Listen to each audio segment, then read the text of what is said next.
Pemerintah Kabupaten Bogor membentuk gugus dan Satgas Perlindungan Perempuan dan Anak di tingkat desa. Satgas ini bertugas mengantisipasi tindak kekerasan pada perempuan dan anak. Kasus kekerasan terhadap perempuan dan anak semakin meningkat tiap tahunnya. Perempuan dan anak dianggap paling rentan mengalami kekerasan. Salah satunya karena fisik yang lemah dan kondisi psikologinya yang cenderung labil.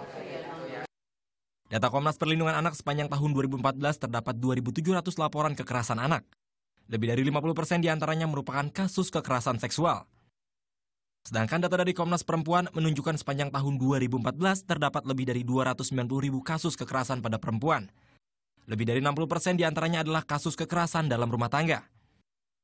Fenomena ini membuat pemerintah Kabupaten Bogor bergerak cepat, membentuk gugus serta satuan tugas perlindungan perempuan dan anak di tingkat lingkungan sosial terkecil, yakni desa dan kelurahan. Misalnya kasus tadi kekerasan seksual nih, ada orang tua yang merasa itu bukan masalah buat kita. Sementara kan ibarat gunung es nih, kekerasan seksual tidak tampak, tidak kentara. Tapi nanti efek-efeknya, wah dahsyatnya luar biasa. Itu yang ingin kita halangi. Makanya ini butuh kerjasama dari semua pihak, dari semua lini gitu. Sejak tahun 2008, gugus dan satgas ini bertugas mensosialisasikan Undang-Undang Perlindungan Anak dan Undang-Undang tentang penghapusan kekerasan dalam rumah tangga. Hal ini guna mengantisipasi terjadinya kekerasan terhadap perempuan dan anak. Gugus di tingkat kecamatan dan desa itu merupakan kepanjangan tangan sebetulnya dari P2TP2A. Apabila mereka di tingkat kecamatan dan di tingkat desa tidak bisa menyelesaikan kasus itu, atau ada misalnya harus ada rujukan psikologi misalnya karena psikolog berada di P2TP2, maka mereka baru merujuk kepada P2TP2A.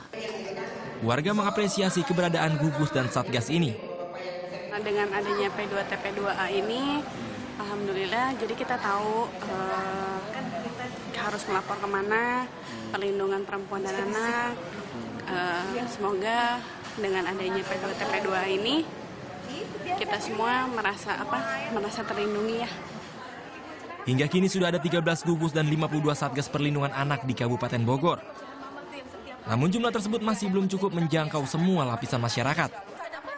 Hal pertama yang bisa dilakukan kini adalah mengajak orang terdekat di sekitar kita, membentuk lingkungan hidup yang layak dan aman bagi perempuan dan anak. Jadi Jumhana melaporkan untuk NET.